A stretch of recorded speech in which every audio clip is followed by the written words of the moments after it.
네, 안녕하세요. 아나운서 김미진입니다. 건강에 관심 있으신 분들이라면 이 약식 동원, 식약 동원이라는 말 들어보셨을 겁니다. 약과 음식은 결국 같다라는 그런 뜻인데요. 조선시대 명의 허준 선생이 하신 말씀입니다. 옛 어른들께서 늘 이렇게 말씀하시잖아요. 밥이 보약이다. 밥 잘 챙겨 먹으면 건강할 수 있다. 이런 얘기 많이 하시잖아요. 우리 몸이 원하는 음식을 원하는 방식으로 먹는 것이 결국은 우리 몸을 살리는 길이 아닐까 이런 생각이 드는데요. 자, 오늘 그래서 이분을 모셨습니다.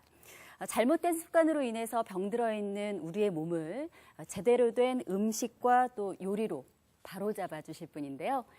요리하는 약사 한형선 소장님을 모시겠습니다. 여러분 큰 박수로 맞이해 주시기 바랍니다. 어서 오세요.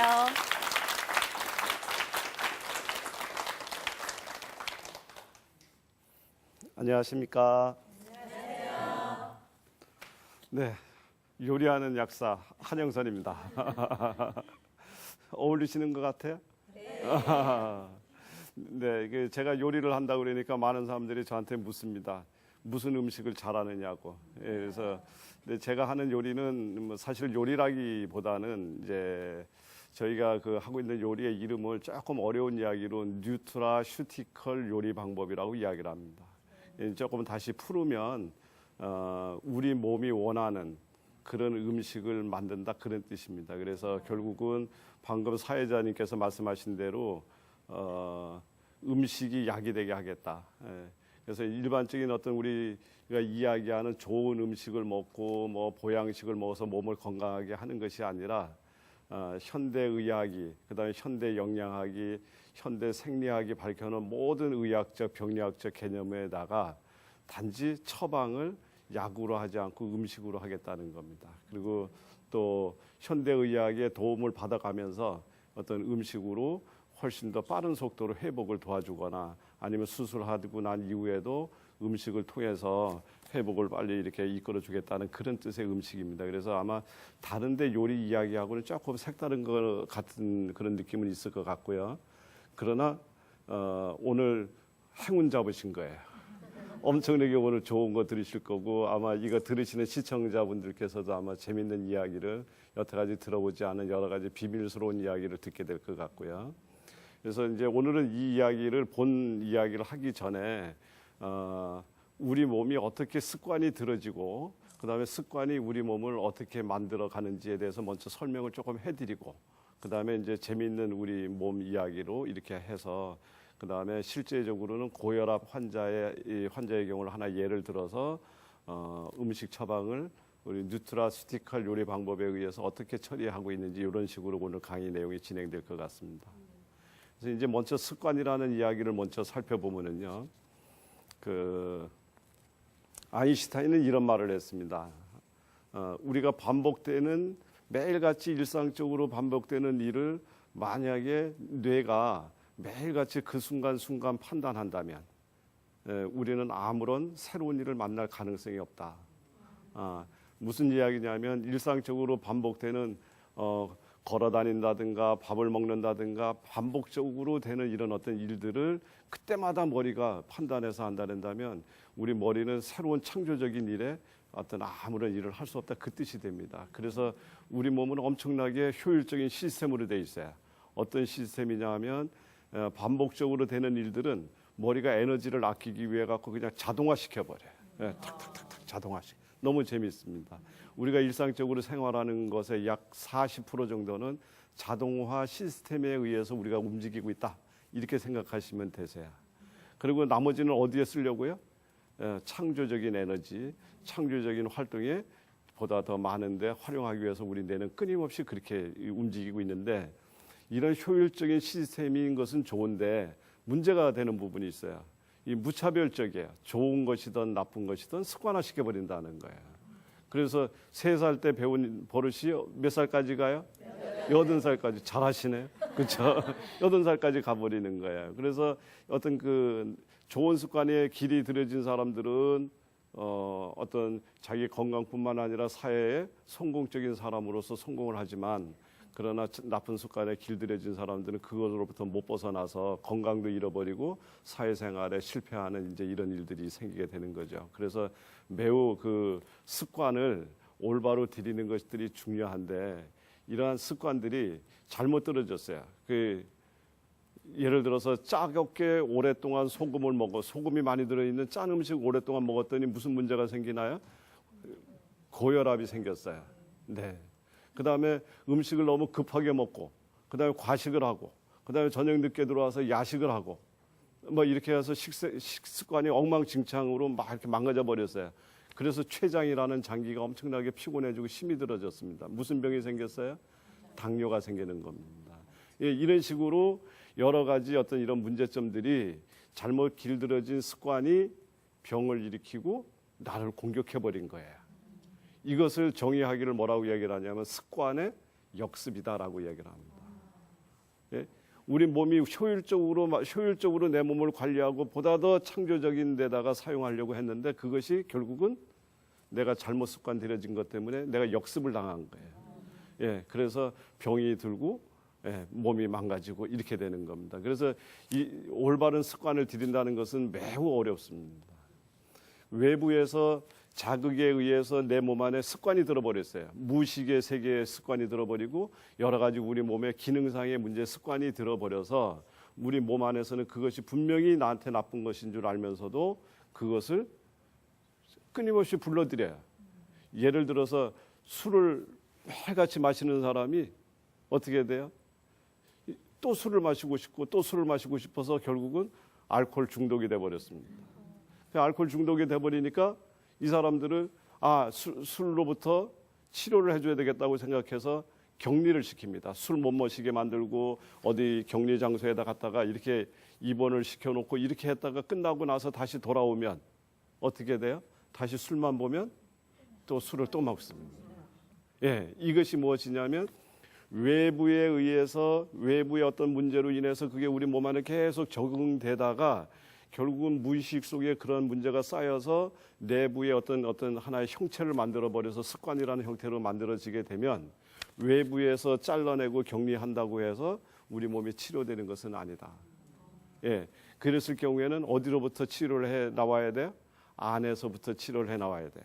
그래서 강하게 내가 술을 안 마셔야 되겠다는 생각과 더불어 동기부여를 하고 그다음에 안에서 내 몸 안에 있는 채소 단위 세포가 싫어하고 몸 안에 있는 여러 가지 시스템이 술이 들어오는 것을 싫어하게 만들어서 결국은 술이 싫어서 입에서 술을 싫어하게 만들어주게 바꿔주지 않으면 술을 끊게 만들기가 매우 어렵다 그 뜻입니다. 그래서 오늘 이야기하려고 하는 것은 대체적으로 그런 이야기를 하려고 하는데 그중에 여러 가지 세포 단위 이야기도 해야 되고 해야 될 일이 너무 많은데 오늘은 그중에서 가장 중요한 장기인 이 장이 우리 몸에 있는 장이라고 하는 기능이 어떻게 습관과 관련되어 있으며 이 장을 어떻게 관리를 잘하면 바로 그런 식습관으로부터 벗어나서 내 몸을 건강한 몸으로 바꿀 수 있는가 이제 이렇게 이제 이야기가 되는 거예요. 지금 얘기가 가려고 하는 방향 지금 잘 따라오고 있는 거죠? 네, 예. 그러면 제가 이거를 그림을 한번 그리면서 우리 몸의 장기를 잠깐만 보여드릴게요.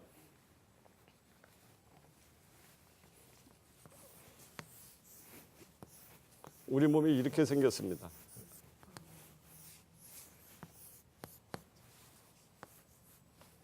우리가 음식을 먹잖아요. 음식을 이렇게 먹게 되면 위장으로 음식물이 이렇게 들어가요. 위장에 들어가서 음식물이 푹적푹적하고 소화가 돼서 이게 장으로 내려오면 장에서는 이것을 전부 어디로 끌고 들어갑니까? 예, 끌고서 간으로 끌고 들어가요. 네, 간으로 끌고 들어가고 간에서는 이걸 깨끗하게 만들어서 우리 몸에 있는 체중 단위인 바로 세포에다가 영양을 공급을 합니다. 영양을 공급하고 하고 나면 세포가 이것을 먹고 나서 다시 찌꺼기를 간한테 돌려주면 얘는 이것을 다시 깨끗하게 만들어서 해독한다고 그러죠. 요거를 콩팥으로 내보내 주는 거예요. 콩팥에서 내보내주면 콩팥에서는 마지막으로 다시 쓸 수 있는 물건과 쓸 수 없는 물건을 다시 골라서 쓸 수 있는 물건을 우리 몸 안에다가 다시 돌려주고 쓸 수 없는 것은 바깥으로 빼버리는 이러한 경로를 따라서 우리가 먹은 음식이 돌아서 나갑니다. 그래서 여기서 흡수가 된 나머지 찌꺼기는 어디로 가요? 상행, 횡행, 하행, S자 경로를 따라서 바깥으로 이렇게 빠져나가는 거예요. 그렇다면 여기서 이제 중요한 이야기를 논해야지 되는데 입에서 비록 음식물을 먹었다고 했을지라도 장에서 흡수를 하지 않으면 우리 몸 안에 들어가지 못하죠. 장에서 흡수하지 못하면 어디로 가요? 돌아서 화장실로. 그렇죠? 예, 이렇게 빠져나갑니다.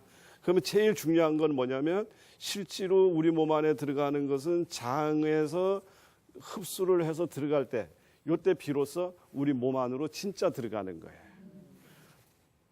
우리나라에 외국에 나갔던 우리나라 사람이든 외국 사람이든 우리 국내에 들어오려면 어디를 통해서 들어와야 되나요? 공항, 인천공항. 예, 여기가 바로 인천공항과 같은 곳입니다. 예, 그래서 인천공항 같이 매우 중요해요. 여기에서 받아들이느냐, 받아들이지 않느냐는 우리 몸이 건강해질 수 있느냐, 건강해지지 못하고 몸이 이 병이 들고 우리 몸에 어떤 문제를 일으키느냐 하는 결정적인 원인이 어디서 생겨난다고요?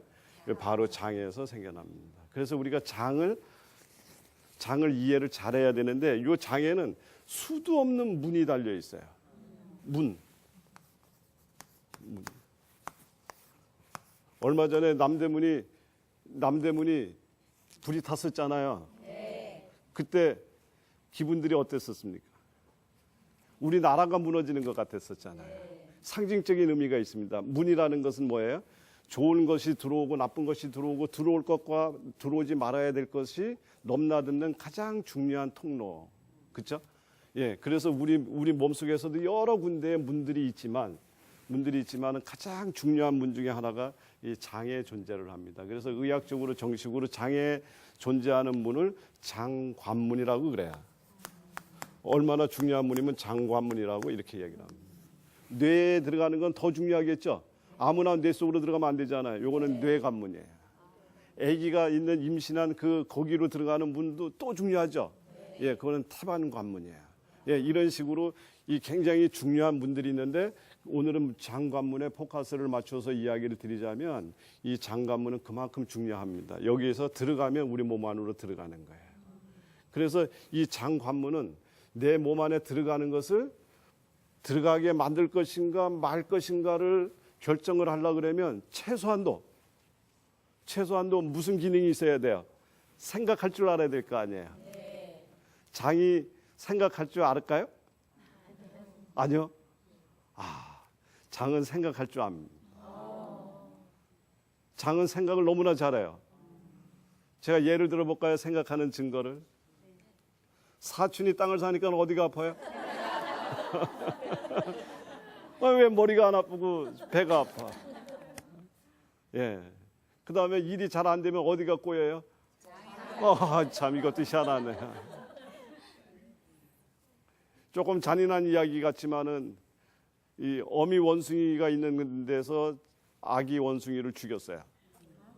그래서 아기 원숭이가 죽고 난 다음에 얼마 있다가 어미 원숭이가 그냥 죽어버렸어요. 막 꽁충꽁 죽다가 죽어버렸는데 그 어미 원숭이가 죽은 다음에 어디가 잘못돼서 죽었을까를 해부를 해보니까 머리가 터져 죽은 게 아니라 어디가 잘려서 죽었어요? 장이 잘려서 죽었습니다. 이것을 단장이라고 그럽니다. 우리 아시잖아요. 단장의 미아리 고개. 예, 이 장은 생각할 줄 압니다. 미국의 어떤 학자가 장을 연구하다가 말고 우리 기분 좋게 만드는 호르몬의 이름이 혹시 뭔지 아세요? 사람을 기분 좋게 만들고 우울증 걸린 사람이 엔돌핀도 있지만 이제는 세로토닌 시대, 그렇죠? 세로토닌이라는 물질이 나오면 기분도 좋아지고 생명력이 살아나고 하는 그런 물질인데 이 물질이 머리에서 나올 줄 알았다는 거예요. 근데 머리에서 나오는 게 아니라 어디서 나와요?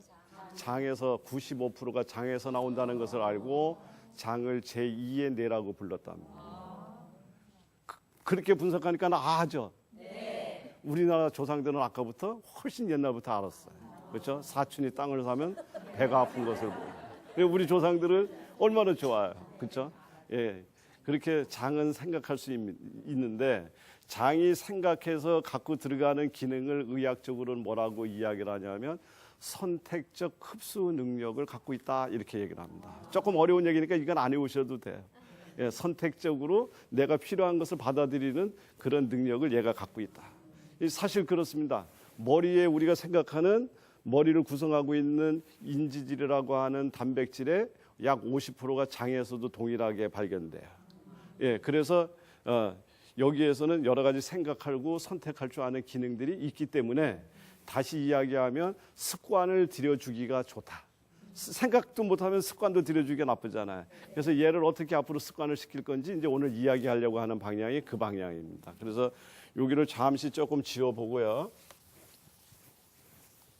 이제 요 장을요 다시 한번 확대를 합니다. 이렇게 확대를 하면 장 안에 이렇게 육모 돌기라 그래서 영양분이 흡수돼서 이렇게 들어가는 통로가 있어요. 그 통로가 있는데 이 통로를 따라서 들어가는 이 바로 바깥에 뭐가 있느냐 하면 우리 이렇게 하면 미끈미끈한 점막. 예, 여기에 점막이 엄청나게 발달되어 있습니다. 예, 점막이 발달되어 있는데 장에 있으니까 무슨 점막이요? 장점막. 입에 있으니까 구강점막. 입점막? 네, 예, 구강점막.